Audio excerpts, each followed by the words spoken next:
Bapak, Ibu, saudara-saudara, dan anak-anak yang saya kasihi, selamat berjumpa kembali. Saya Kadarmanto akan menyertai Anda semua dalam doa malam pada saat ini. Harapan saya senantiasa agar Anda pada saat-saat yang sulit ini tetap merasakan kehadiran Allah dalam hari-hari dan kesibukan Anda semua. Mari kita mempersiapkan diri dengan mengikuti saat teduh.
Kita akan membaca dari surat 2 Korintus pasal 2 ayat 12 hingga 17. Dalam surat itu Rasul Paulus menulis demikian.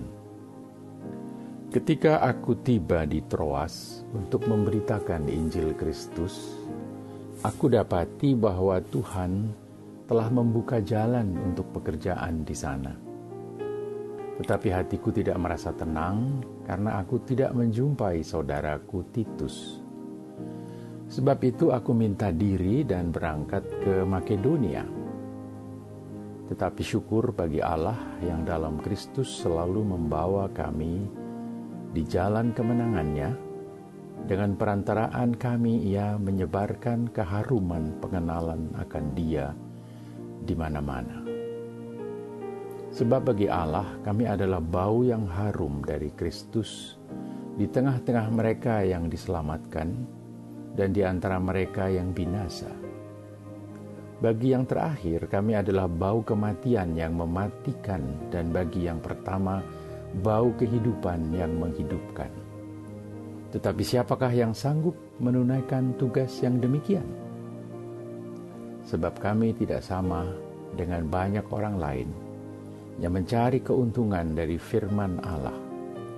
Sebaliknya, dalam Kristus kami berbicara sebagaimana mestinya dengan maksud-maksud murni atas perintah Allah dan di hadapannya. Demikianlah saudara sekalian sabda Tuhan bagi umat Tuhan. Tema atau fokus kita pada malam hari ini ialah sebuah pertanyaan. Bagaimana aroma Anda? Saudara-saudaraku, pada awal dasawarsa 1960-an, perjalanan dari Yogyakarta ke Palembang memerlukan waktu 2 hari 2 malam dengan kereta api yang selalu penuh, berdesak-desakan, tanpa pembatasan jumlah penumpang, dan tanpa AC, air conditioner, atau pendingin udara. Pada waktu itu saya bersekolah menengah di Yogyakarta dan hampir setiap liburan sekolah saya pulang ke Palembang sebab orang tua saya tinggal di Palembang. Dan ini perkataan ibu saya setiap kali saya tiba di rumah, atau setiap kali saya masuk ke rumah di Palembang. Ibu berkata, "Terus mandi dan ganti baju yang bersih." Rupanya perjalanan darat 2 hari dan 2 malam dalam kondisi berdesakan, tanpa AC dan tanpa kesempatan untuk mandi, apalagi berganti pakaian, menciptakan bau yang tidak harum pada diri saya. Tidak perlu disangkal bahwa bau badan yang tidak harum memang cukup mengganggu orang lain. Nah, saudara-saudaraku, bacaan kita mempergunakan kata bau atau aroma sebagai kiasan atau metafora. Secara ringkas dalam 2 Korintus pasal 2 ayat 12 hingga 17 melanjutkan kisah Paulus yang memutuskan untuk tidak datang ke kota Korintus sebelum Paulus yakin bahwa orang-orang di Korintus siap menerima kedatangannya. Sebenarnya Paulus berharap mendapat kabar tentang kesiapan orang-orang Korintus dari Titus, rekan sekerjanya di Troas. Namun sayang, Titus tidak muncul. Dan merasa tidak tenang, Paulus minta diri dari saudara-saudara di Troas dan berangkat ke Makedonia. Nah, Paulus selalu menggambarkan bahwa kehadiran dan kiprah orang-orang Kristen dalam mewartakan kasih Kristus dan karya penebusannya bagaikan bau yang harum dari Kristus di tengah orang-orang yang berada di sekitarnya, dan menjadi bau kematian bagi mereka yang binasa, dan bau kehidupan yang menghidupkan bagi mereka yang diselamatkan. Dan Paulus dalam suratnya ini menegaskan bahwa dirinya dan rekan sekerjanya diutus oleh Tuhan dan bekerja dengan maksud yang murni, bukan untuk mencari keuntungan dengan, katakanlah mengkomersialkan firman Allah. Pada ayat 14 hingga 17, Rasul Paulus menuliskan bahwa orang Kristen yang sejati akan selalu menebarkan bau harum yang menyenangkan Allah. Dan bau harum itu merupakan hasil dari pengenalan akan Yesus Kristus dan persekutuan dengan Dia, atau berada dalam Kristus, menyebabkan hal itu bisa terjadi. Artinya dipersatukan dengan Dia secara mistis, dan Paulus menggambarkan hal ini dengan meminjam pemandangan yang sering terjadi pada waktu itu, yaitu berlangsungnya arak-arakan di jalan kemenangan. Pada waktu itu panglima pasukan Romawi dan pasukan yang dipimpinnya masuk ke dalam kota dalam sebuah arak-arakan setelah memenangkan sebuah peperangan yang baru saja diselesaikan. Semua berwajah cerah dan gembira karena kemenangan yang disambut warga kota dengan penuh antusias. Dan Paulus menggunakan pemandangan sehari-hari ini untuk mengibaratkan pewartaan tentang kasih karunia Kristus itu. Mereka yang hidupnya sehari-hari berada dalam persekutuan mistis dengan Yesus Kristus dan gaya hidupnya mencerminkan Kristus, digambarkan menyebarkan bau yang harum dari Kristus. Ibarat pasukan yang turut serta dalam perarakan kemenangan, seperti yang digambarkan tadi di atas, yang turut menebarkan aroma kemenangan mereka kepada masyarakat yang mengeluh-elukan perarakan mereka. Digambarkan bahwa kiprah hidup mereka yang akrab dengan Kristus tidak akan berbau busuk, bau kematian menurut Paulus.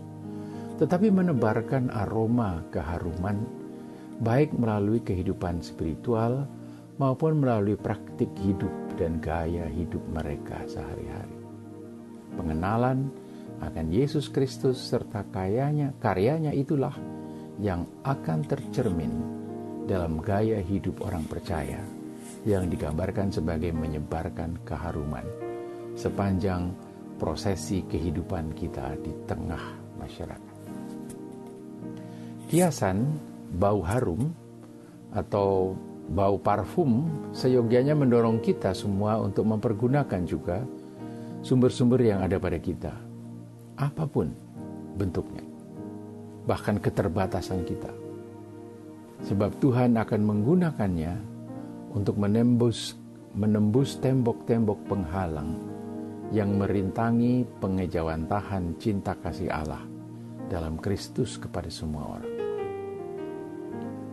Kalau saya baca terjemahan dalam bahasa Indonesia masa kini, maka ayat 15 dan 16 itu demikian. Sebab kami adalah seperti bau yang harum, yang dibakar oleh Kristus untuk Allah.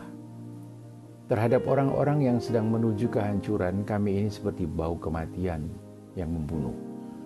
Tapi terhadap orang-orang yang sedang diselamatkan, kami seperti bau harum yang membawa kehidupan. Nah, siapakah yang akan dapat memenuhi tugas ini? Itu pertanyaan akhir dari ayat 16. Dengan kata lain, Paulus mengajak kita untuk tidak hanya percaya, melainkan juga meneladani Yesus Kristus, berkiprah dengan tulus, dengan penuh integritas, dengan bertanggung jawab, dengan bersemangat, penuh pengabdian, kreatif, tekun, dan rendah hati, bukan rendah diri, mempunyai pengaruh positif terhadap lingkungan dan rekan-rekan sekerja atau orang-orang yang kita pimpin.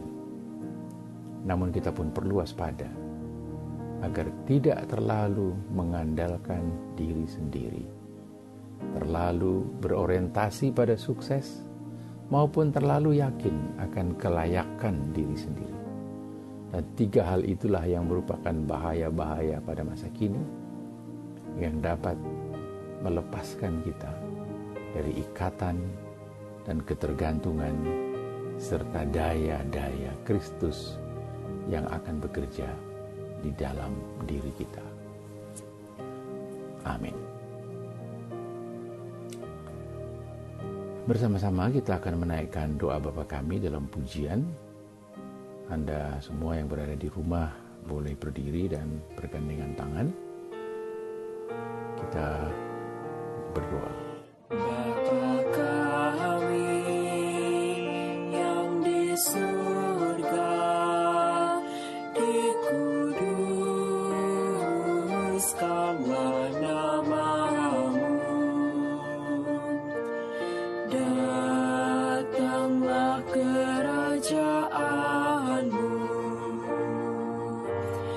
Jadilah kehendak-Mu di bumi seperti di surga, seperti di surga jadilah.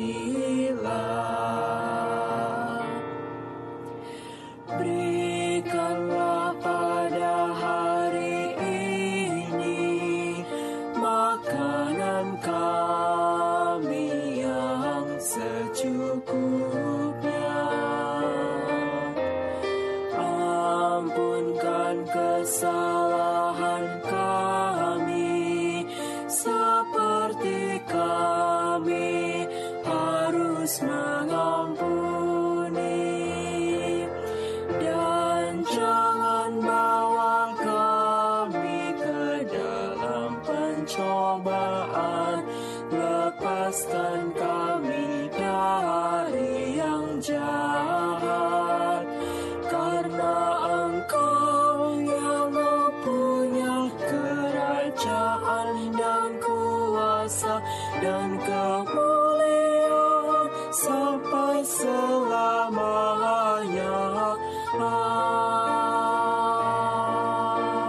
Amin.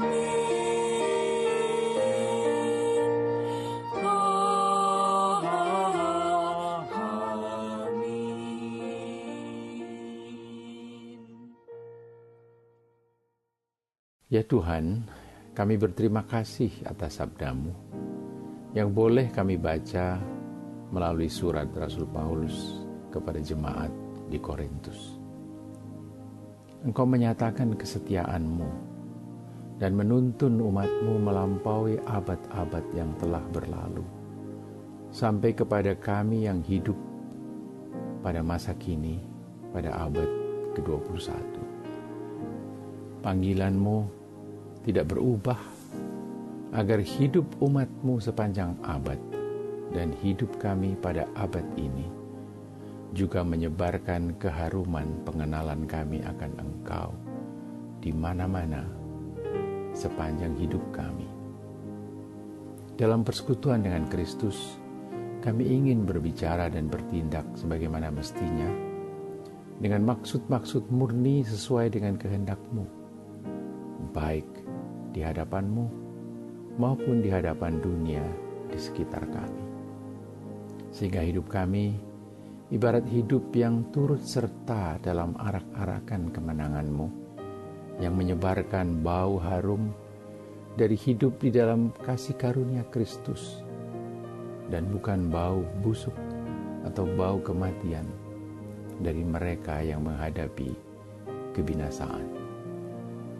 Terima kasih Tuhan atas hak istimewa yang telah Kau berikan kepada kami melalui panggilan-Mu kepada kami untuk mengambil bagian dalam pelayanan menyebarkan keharuman kasih karunia Kristus. Pelayanan yang tidak bergantung pada keberadaan diri kami, tetapi semata-mata bergantung pada kebesaran dan anugerah-Mu. Kami bersyukur kepada-Mu ya Tuhan, karena kami boleh menjadi alat-Mu pada masa kini. Kami mohon agar kami boleh memahami panggilan ini secara baru, khususnya dalam konteks kehidupan kami pada saat ini, di tengah 1001 tantangan yang ditimbulkan oleh pandemi yang sedang melanda dunia kami. Dalam nama Kristus Yesus, Tuhan dan Juru Selamat kami, di dalam pengasihan-Mu kami mohon. Tuhan,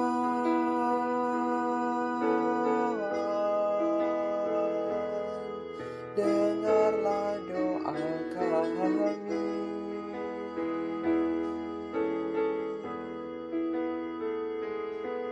Tuhan,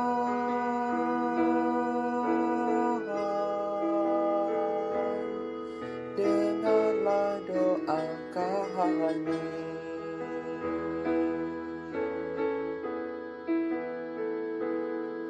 Tuhan,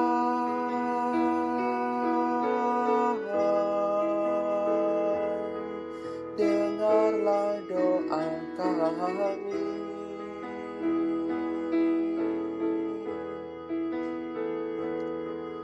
Tuhan,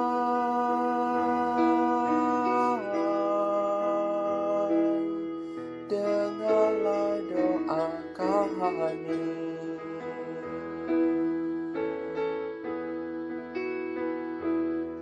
Tuhan,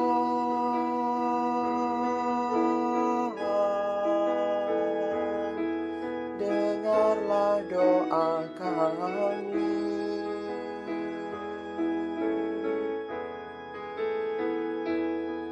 Tuhan,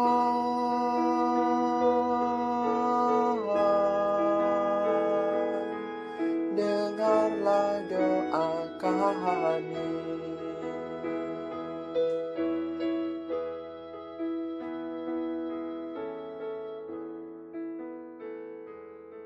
Amin.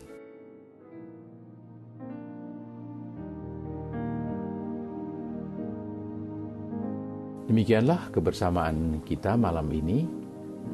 Saya ucapkan selamat malam kepada Anda semua. Kiranya damai sejahtera Kristus dan kasih Allah serta persekutuan dengan Roh Kudus yang memberdayakan menyertai kita semua. Selamat beristirahat.